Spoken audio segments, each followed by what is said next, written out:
Så er der kun mig tilbage. Ja. Jeg hedder Torbjørn Bjørkring, og jeg stiller op her på Ærø på Enhedslisten, som vi jo nok alle sammen efterhånden ved. Og som I nu har hørt fra hele panelet heroppe, så leder alle de tråde, som de har stået og kastet ud, lidt ned til mig og os herovre, så vi eventuelt vil kunne for vores del til dels følge op på nogle af de generelle ting, som der bliver lagt ud ovenfra, som vi så vil kunne formidle på bedre vis forhåbentlig ved, at vi kan komme til at trække lidt til venstre i det lange torv, der er herinde. Der har manglet en masse mennesker i den ende af torvet i mange, mange år, og vi er også blevet budt hjertelig velkommen her på Borgen, havde jeg nær sagt, i tilfælde af, at vi jo selvfølgelig får slæbt stemmer nok til vi kommer ind, men jeg absolut satser på. Det er i hvert fald dejligt at se, hvor mange der er her bare i dag. Det som jeg går meget stærkt ind for økologi, blandt andet, og al den her energi, som vi egentlig render og bruger, kunne vi godt bruge på meget mere fornuftig vis, netop også igennem vores energirenovering af bygninger, alternative energiformer i det hele taget, som vi i mange år har været på front med herovre på øen. Så ikke alene solenergi, men også vindenergi. Der har også været gang i en masse vandrensning, vandgenindvinding og sådan nogle ting og sager også, som jeg har været inde over i mange år, men først nu kan inddrage i noget rent aktivt politisk, hvilket jeg så vil forsøge på at gøre. Jeg er uddannet landmand i år 2000, faglært fra den økologiske landbrugsskole i Aabybro, og har arbejdet for de 4 årstider, blandt andet flere år, og har derfor også en vis baggrundsviden inden for det område, så der er noget at sige til bønderne. At der er muligheder og alternativer til det, som der foregår nu.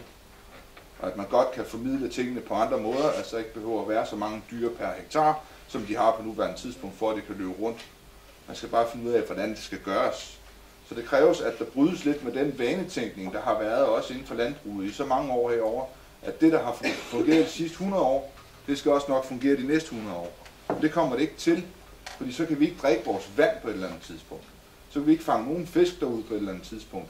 Det ender også med, at der ikke er nogen insekter eller noget vildt tilbage på et eller andet tidspunkt, fordi at hele biodiversiteten i området forsvinder, hvis man fortsætter med brugen af de midler, som vi har gjort i så mange år. Det viser sig jo allerede nu ved diverse vandprøver rundt omkring, også i boringer, som egentlig skulle tilhøre det offentlige, at man nærmest ikke kan drikke det vand, fordi der er altså sporstoffer i, som ikke skal være der. Så der bliver man jo nødt til at gøre opmærksom på det her. Det har jeg så også fagligt en mulighed for, at jeg er uddannet inden for området. Så det er i hvert fald mine hovedpunkter som sådan. Da jeg synes, at vi skal kunne drikke vores vand og kunne nyde vores natur, og det skal vores børn og vores børnebørn også kunne.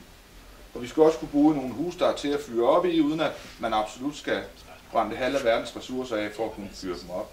Og der kan jo så på en eller anden måde skal vi have tilført hele den her sektor med energirenovering en masse penge herovre, for der er mange gamle hus, som spilder meget energi.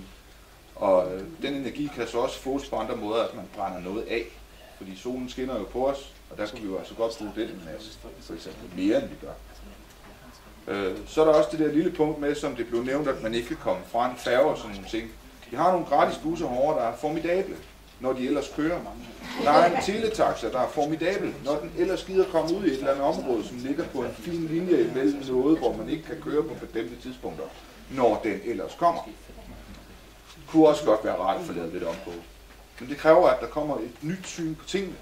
Og der er det jo igen, at jeg vil prøve at stræbe efter, at det her lille, at vi får sænket gennemsnitsalderen en smule i panelet i det hele taget herovre på kommunen, at det så kunne være, at et lidt nyere syn på tingene, og nogle alternative idéer, i det hele taget nogle andre inputs, end der ellers normalvis kommer, vil kunne bringe tingene i en retning, hvor det er, at vi får tænkt mennesket og øen som helhed lidt mere ind i arbejdet, end kun at det skal give overskud, eller formindske underskud på bundlinjen herfra. Som jeg jo har skrevet i mit indlæg til hjemmesiden, der er vi jo altså mennesker herovre, vi er ikke kun tal i en eller anden model. Så det var sådan set, hvad jeg havde at sige, for ellers så holder jeg mig heller ikke inden for tidsrammen. Tak.